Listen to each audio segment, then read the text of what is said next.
12절입니다. 에스겔 36장 10절에서 12절, 구약성경 1207면에 있습니다.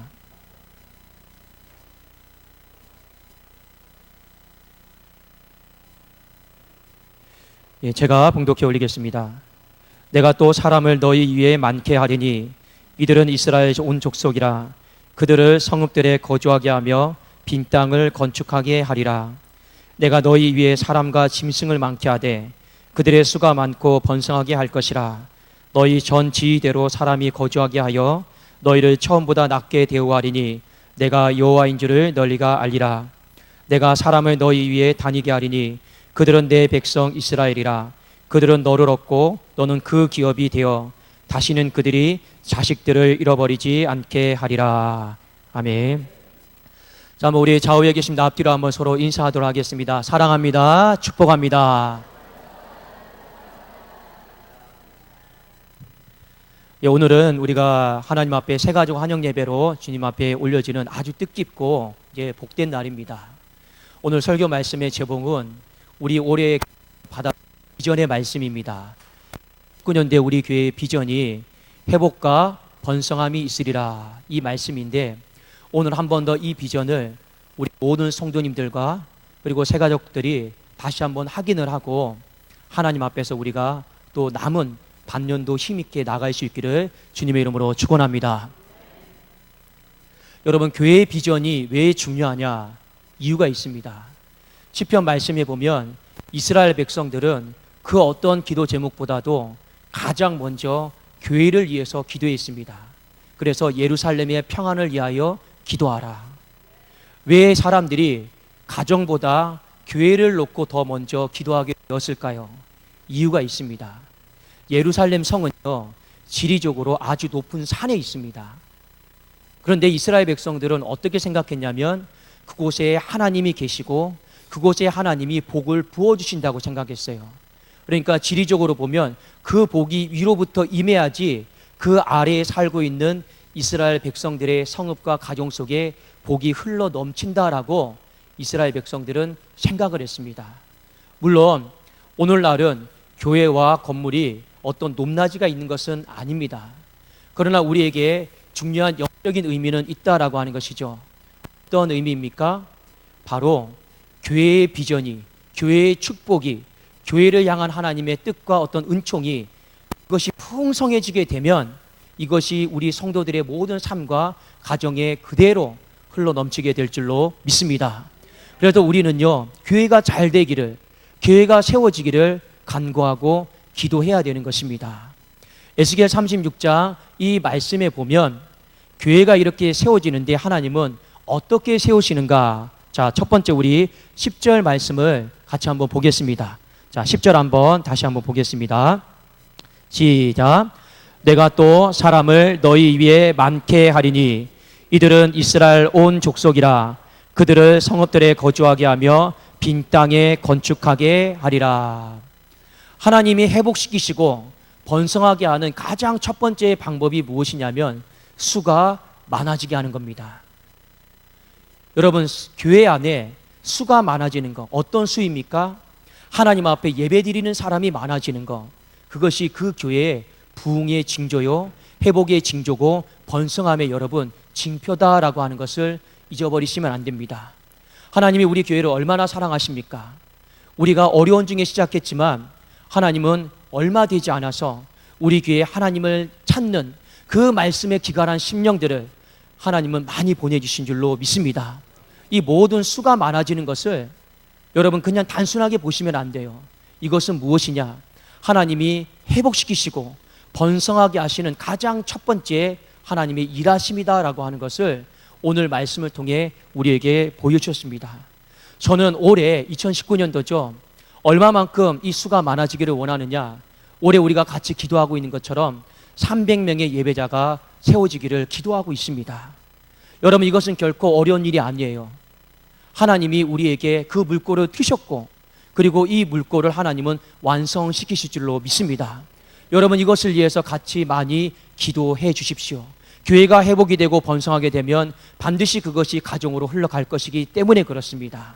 두 번째, 우리 한번 11절 한번 같이 한번 보겠습니다. 11절 말씀입니다. 시작.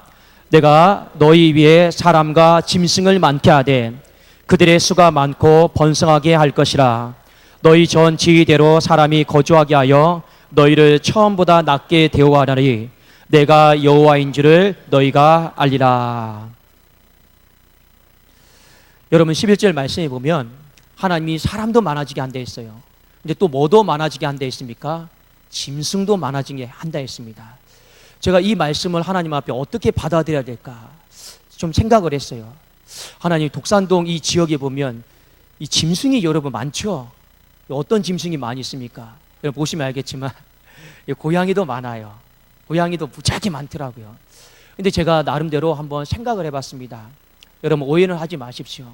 사람은 많아지는 거 참 이해가 되는데 그 짐승이 많아진다라고 하는 것이 도대체 오늘 우리에게 주시는 메시지는 무엇일까?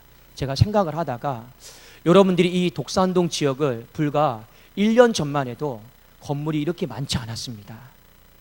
그냥 1년 전만 해도 건물이 많지 않고 되게 많이 비어 있었어요. 그런데 건물이 많이 세워지다 보니까 어떤 이 환경의 변화가 생긴지 아십니까? 어떤 환경의 변화가 생겼을까요? 이 독산동 지역 앞에 차들이 무지하게 많아졌어요.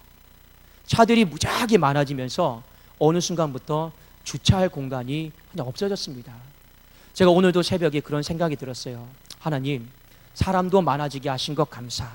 그 사람이 타고 다니는 그 당시에 짐승들이 많아지는 것, 오늘날로 말하면 차도 많아지게 한 것 감사.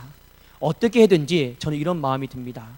이 독산동 지역이다라고 하는 이 지역이 우리 독산동 교회가 회복되어지고 번성되어짐으로 말미암아 이 주변에 사람도 더 많아지고 차도 더 많아지는 놀라운 축복이 있기를 주님의 이름으로 축원합니다. 자, 그런데 오늘 하나님이 두 번째 주시는 축복이 무엇이냐면 처음보다 낮게 대우하신다라는 겁니다. 여러분, 처음에 우리가 받았던 은혜가 있어요. 우리가 받았던 감격이 있고 영광이 있습니다. 그런데 하나님은 우리에게 무엇을 약속하셨냐면 처음보다 더 나아지게 할 것이다. 이 말은 여러분 어떤 뜻입니까? 기존에 우리가 전혀 경험해보지 못했던 그 회복, 그 번성함을 하나님은 경험하게 하실 것이다 라는 것이 오늘 두 번째 말씀의 약속입니다.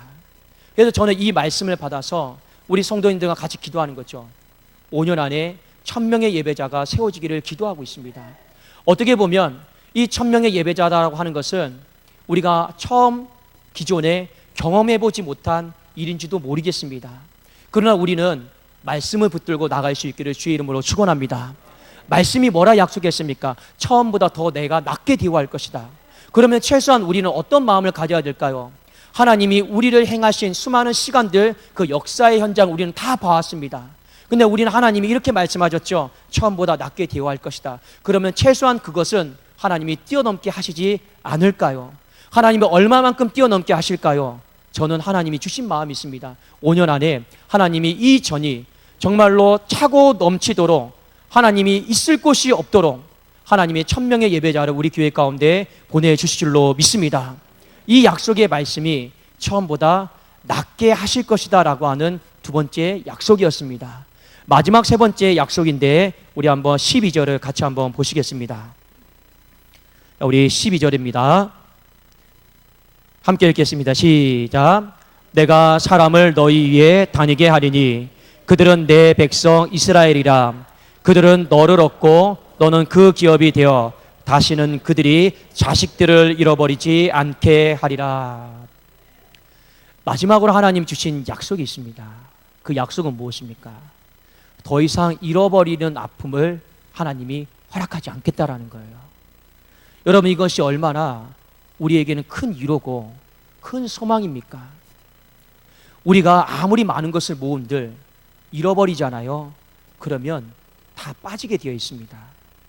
그런데 하나님이 이스라엘 백성에게 그리고 우리 교회 안에 주신 비전이 무엇이냐? 내가 회복도 시킬 것이고 번성함도 주실 것이고 처음보다 더 낫게 하실 것인데 마지막 이 약속이 굉장히 중요합니다. 다 세워놨는데 나중에 바람 한번 불어서 또 다 없어져 버리면 그것이 무슨 소용이 있겠습니까? 근데 하나님이 확실한 회복과 번성함을 주신 거예요. 그게 무엇입니까? 다시는 이후로는 자식들을, 사람을 잃어버리는 아픔을 내가 없게 만들 것이다. 그 약속의 말씀을 하나님이 이스라엘 백성들에게도 주셨고 우리 교회 가운데도 주신 줄로 믿습니다. 이 말은 결국에 여러분 무엇이냐? 하나님이 이 교회를 다스리겠다라는 거예요. 이 교회를 통치하시겠다라는 겁니다. 이 교회 안에 무너뜨리는 모든 영적인 어둠의 세력과 하나님이 친히 싸우셔서 이겨주시고 막아주시겠다라고 하는 약속인 것입니다. 사랑하는 여러분, 그리고 오늘 이렇게 우리 새가족 여러분, 제가 왜 여러분들에게 이 비전에 대해서 다시 말씀을 드리느냐? 우리는요, 한 배를 탄 사람이에요. 그냥 우리는 내가 왜 이 배를 탔는지 그것을 모르고 목적지로 가는 사람이 아닙니다. 우리는 분명하게 내가 타고 있는 이 독산동이다라고 한 교회라고 한 이 배가 마침내 어디로 갈 것인지, 하나님께서 어떻게 운행할 것인지 우리는 알고 가야 되지 않겠습니까? 그리고 그 알아가는 그 과정 속에서 하나님이 어떠한 역사를 우리에게 보여주실까 기대하는 마음을 가지고 가야 되지 않겠습니까? 오늘 이 말씀 여러분 꼭 잘 기억하십시오. 저는 여러분들이 올해 2019년도가 맞춰졌을 때, 그리고 5년의 시간이 맞춰졌을 때 오늘 여러분들에게 했던 이 설교의 말씀이 그대로 성취되어지는 것을 우리가 다 보고 우리 모든 성도님들이 하나님의 하나님 되심을 찬송하며 이 일을 보면서 내 믿음이 더 자라지고 우리 교회가 더 잘됨을 통해서 여러분의 가정 또한 더 회복되어지고 번성해지고 이전보다 더 나아지는 놀라운 축복의 은혜가 있기를 예수님의 이름으로 축원합니다. 기도하겠습니다. 살아계신 하나님 아버지 감사합니다. 하나님, 이전보다 더 나아지게 하여 주시옵소서.